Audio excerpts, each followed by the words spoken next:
There we go.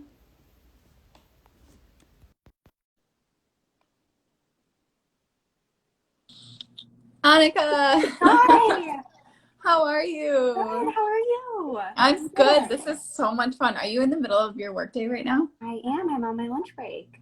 Oh my gosh, this is great. Okay, we'll keep it concise and Love it. exciting. I'm actually just pulling up my notes quick. So I'm excited to dive in. Do you want to just give us a little bit of your title, what you're working on right now? Yeah, absolutely. So during the week, I work at Dubsado. Dubsado is a business management tool for creative entrepreneurs. You use Dubsado, don't you? I do. I'm actually Yeah. in it right now.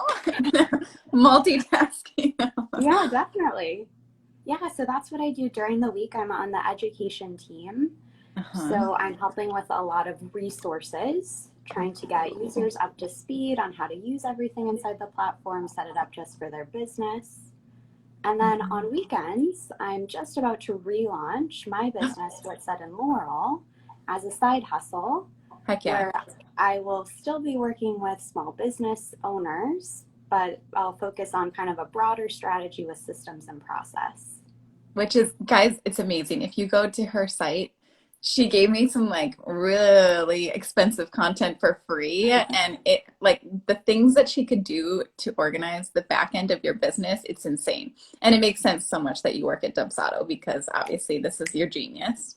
Yeah, it's been a really good fit. I'm so grateful. For real.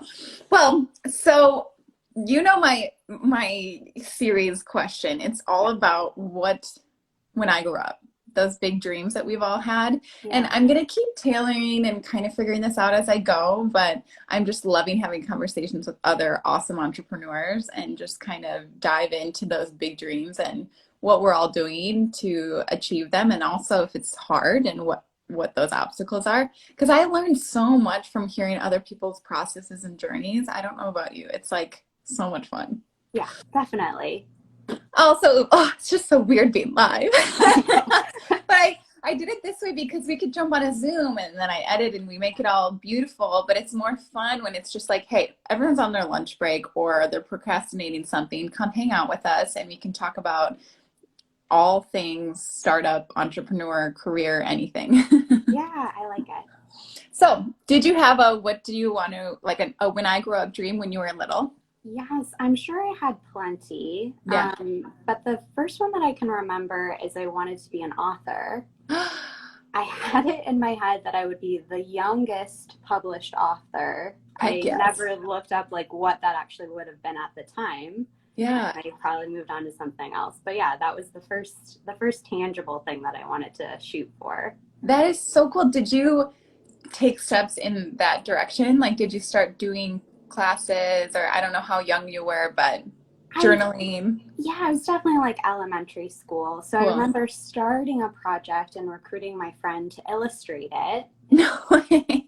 I think it was about magic jelly beans, This something like sounds good. that. Yeah. But That's I amazing. honestly, I don't know that I wrote anything after that too. So So I'm thinking about this as I'm talking to all of you guys about the When I Grow Up dreams. Did anybody in your life tell you that you were good at blank, so you should be blank? Like, did anyone say, hey, you're a great writer?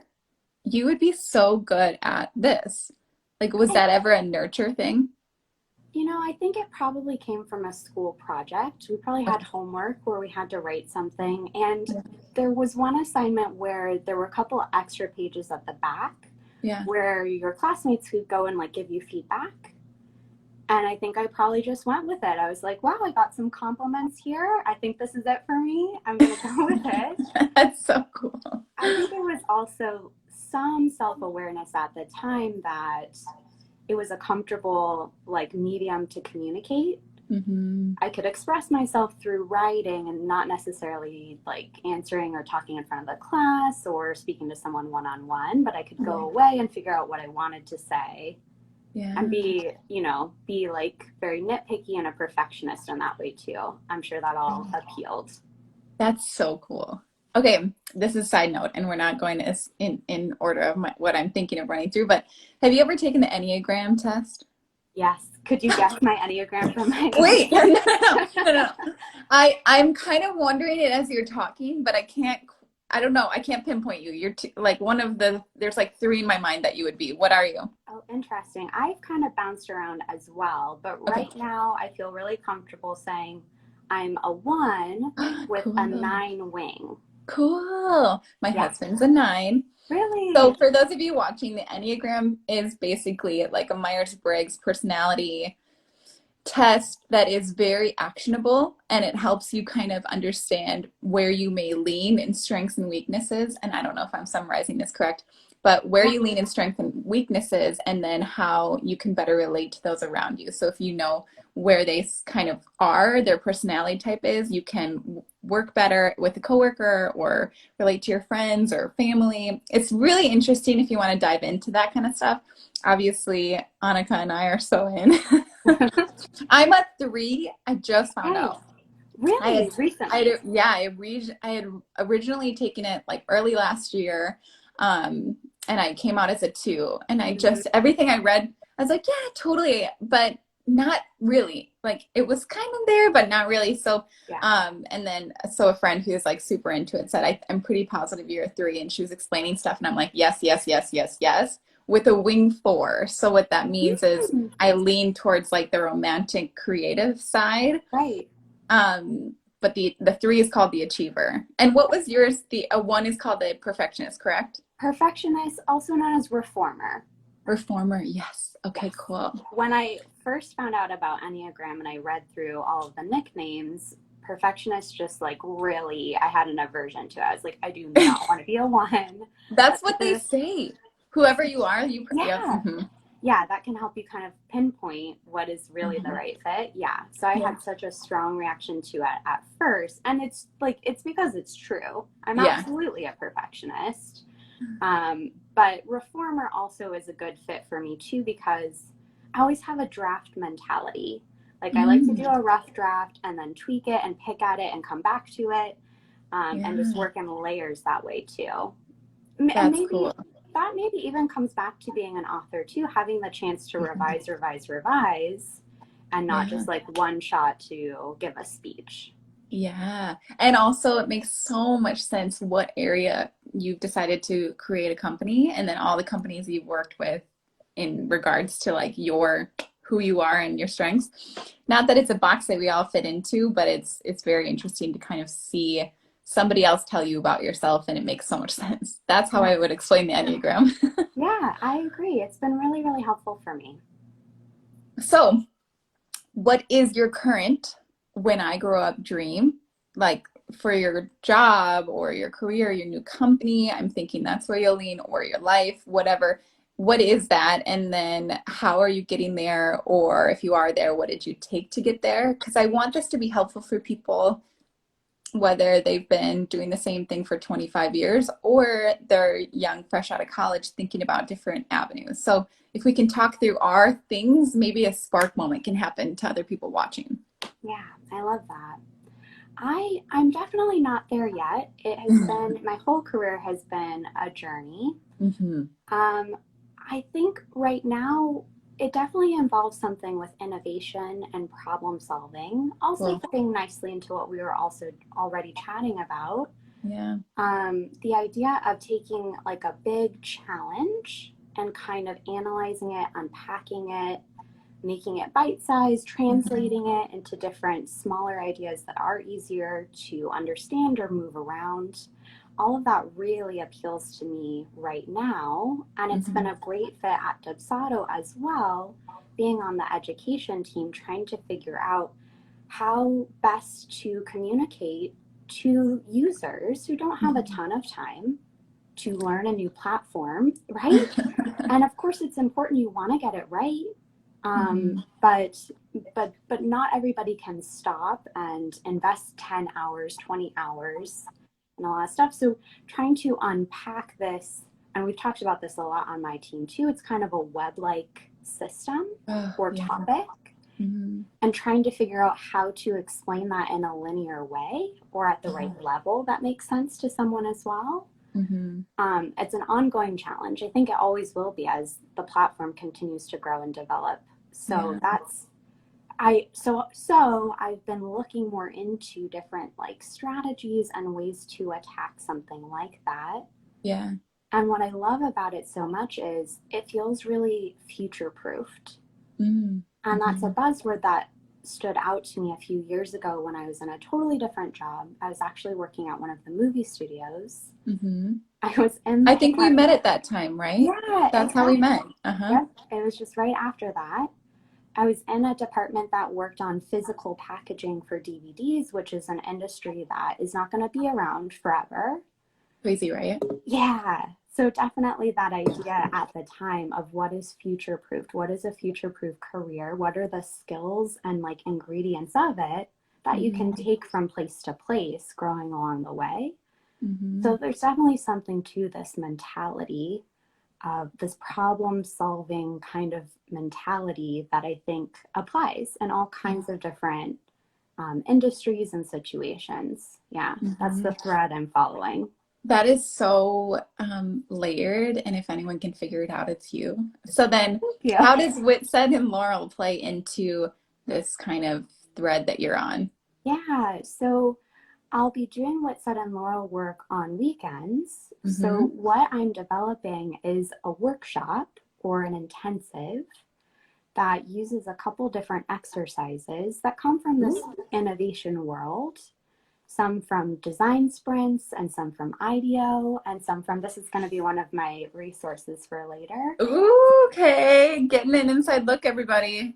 Exactly. Yeah, there are lots of different people and institutions who are thinking about this as well. So for Mm-hmm. What's Said and Laurel, I've been trying to figure out how to harness those in a really quick, express way so Mm-hmm. that business owners can come up with a strategy for the systems and process that makes sense for them, have a Yeah. clear action plan, and know how to move forward. Hold. Allergies. Oh I no. never have had allergies in my life. Guys, I'm for sure just crying over here. It's just so beautiful, systems and processes. I'm like so into this. This will be like the photo for the live, just to get people to post. It's like, oh my Oh, let's gosh, do I'm emotional. So ignore that. I'm not crying, everybody. it. Okay, so as you're working through this web, as you're building these workshops, what are you finding? Like, are you having any aha moments of, this is on the spot, but of I don't know, there's a jumbled mess of things that you're trying to collaborate into one linear line, like you talked about with Dubsado, and then also your side hustle that you're building the workshops. Right. Have you found some easy ways to break apart a massive task into like bite-sized pieces? Because I think everybody, no matter who you are, has issues with that at one point or another. Like you Absolutely. suddenly get something down and then you're totally under the weeds again. Yeah. Well, and that's built right into being an entrepreneur. Yeah. It's meant to be really fast and easy to pivot. You have to. Mm-hmm. Even just with, reels coming out on Instagram recently, I was like, oh, like, here we go again. Let's figure this out. I'm testing some like corny ones on my personal Instagram just to kind of mess with it. And it's all of my son. He's 1 year old, and so Oh, it's all just yeah. like, oh, he got a haircut. And I have no idea what I'm doing, but I figured I could test it with the people that actually like me and then throw it up here when I'm ready to like go live. I'm ready for it. I love seeing little pieces of your son. Cool. So, um, yeah. So absolutely. There is a universal kind of framework that can Yes. apply in lots of different situations, which is the great news. Mm-hmm. And it's come in handy a couple times at work too with a couple things we're working on internally when it Okay. is a big thing and how do you digest it really. Mm-hmm. So I would say blocking out time up front to think about it specifically is Yeah. super helpful. Mm-hmm. It also makes it easier for you to set some boundaries. Like, this is the period and this is the length of time that I'm going to research and then I'm going to commit to it and move forward. That's huge Mm-hmm. to not be just, going with the wind. Yeah. And one exercise that I love so much as part of that is it's just about like brain dumping all of your questions. You kind Mm-hmm. of like, you think about it, you set a goal, And then you set a 5-minute timer and you try to write out as many questions as you can think of Ooh, about that goal or statement. yeah. But you're meant to not edit it. You're going for volume. Okay. So it's just totally unfiltered. You put it all down, like the timer goes off so much faster than you would imagine. And then when you go through, and especially if you're doing this as part of a group, like it gives you this really cool insight into the way that other people think and these other like corners. But it all comes to the front really quickly. Instead of discovering it and running into a lot of these things over the next couple of weeks, you have so much more of an overview before you even start. And you're taking that into consideration as you make the best game plan that you can make that day. Yeah. That's amazing. So do you do this in a team setting? I have a couple of times. Yeah. That is also my handy dander. Like, have you guys seen these? I don't know where. I got it from something on Amazon, but it's got 5, 15, 30, and 60 minutes. So depending on how in depth of a client you are, you either get a 5-minute brainstorm session. No, but Yes. I kind of time batch my day in the same way. Yeah. But I've never done it with other people on it. Like, that is genius. Hey, we have this major project. Yeah. 5 minutes. I used to do that in design all the time. That's so cool. Just like what do we call it? Mind map. We'd throw everything out there and then organize. That's cool. Yeah, yeah. And it's been such a lovely experience every time. In school, I was not a fan of group projects. Probably because they were unstructured. But this brings a lot of really intelligent structure to allow for the best ideas to come forward and the individual way that people think too. It's really come together nicely every time I've had the opportunity. That is so cool. I'm loving this so much. So we know what you're working on. What are some other, this is the like 3 to 5 tools, thoughts, ideas. It doesn't have to do specifically to your role in your career and what you're working on. But is there anything interesting we should all kind of look at? Last week it was Lunch Club, that networking community, if you've heard of it. I had not heard of it, so I'm going to look into it now. Yeah, it sounds really And then Ole. But I'm like, this is the kind of stuff we all need because we can't hang out with each other in person as much as we used to. And all of the networking circles are now digital, and it's hard to find time if your work days is packed as yours. So what do you got for us? Give us some good stuff. Well, so just like I showed before, I'm loving this book. I'm only halfway through at the moment. What is it called? So it's called The Workshopper Playbook. Love this. And it's written by the owner of a company called AJ and Smart. So they develop a lot of these brainstorming exercises. There's one called the Lightning Decision Jam. Ooh, that's what we all need. Yeah, that can be really helpful, both as a one-on-one problem-solving tool, or if it's just yourself, I mean, or if you're working with a group and you really quickly just want to like come to a decision, a direction. So that's a really helpful exercise. I also have been enjoying this podcast. It's called Overtime, and it's hosted by Meg Lewis. Have you heard of it?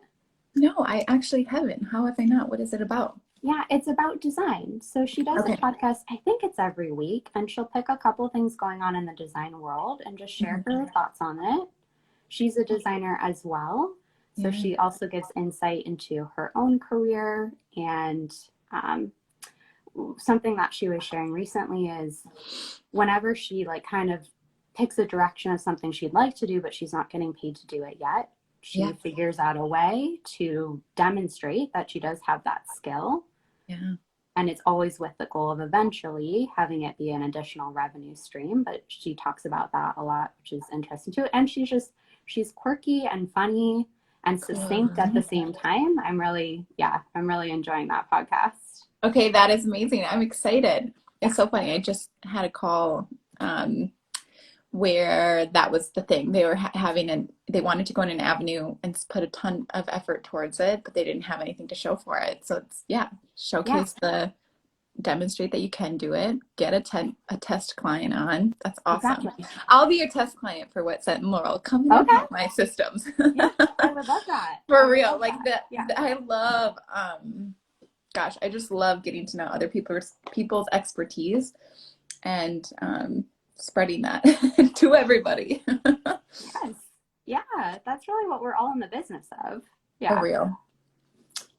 Cool. Anything else that's interesting that you're finding to help the year of 2020? Yeah, so one more is it's an app actually. It's a Okay. brainstorming tool and it's Ooh. called Miro, Miro. Okay. It comes with a lot of mind mapping templates, all Mm. different styles. Yep. And I haven't gotten into this yet, but I plan to. It looks like it also has video conferencing and a timer, so you can do Okay. other collaboration exercises while you're working in that tool. That's amazing. Yeah. I love this so much, Annika. This has been so much fun. Look, 12:21. I'm like, let's have some 5-10 minute Why? combos, super casual. And once you dive in, it's hard to stop. It's just so good. Yeah. Thank you so much. This has been really great. It was my Yes. first live. So I thank know you it's for kind of weird, leading. right? Yeah, Yeah. it's fun. They get easier and it keeps it casual. I mean, I've been crying this whole time, so that's fun. But I'm excited. Let's have you back on when Witset and Laurel is launched and we can dive into some of that. Yeah, I would love that. Woohoo! Okay, thank you. It was great connecting. Thank you. Take care. Bye. Bye.